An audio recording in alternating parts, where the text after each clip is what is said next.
దక్షిణ కాలిఫోర్నియాలో విమానం కూలిపోయింది. ఈ ఘటనలో 8 మంది మృతి చెందారు. ప్రమాదానికి గురైన విమానాన్ని అమెరికా వైమానిక దళానికి చెందిన B-52 బాంబర్ విమానంగా గుర్తించారు.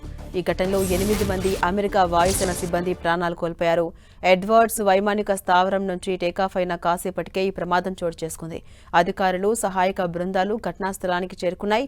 ఈ B-52 బాంబర్లు అమెరికా వైమానిక దళానికి అత్యంత వ్యూహాత్మకమైన భారీ అణ్వాయుధాలను మోసుకెళ్లే పాతకాలపు శక్తివంతమైన విమానాలు. ప్రమాదం జరిగిన వెంటనే ఎయిర్ బేస్ ను లాక్డౌన్ చేసి దర్యాప్తు ప్రారంభించారు అధికారులు.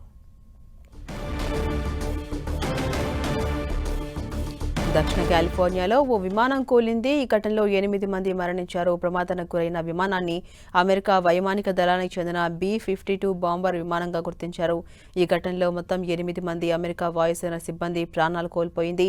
ఎడ్వర్డ్స్ వైమానిక స్థావరం నుంచి టేకాఫ్ అయిన కాసేపటికే ఈ ప్రమాదం చోటు చేసుకుంది.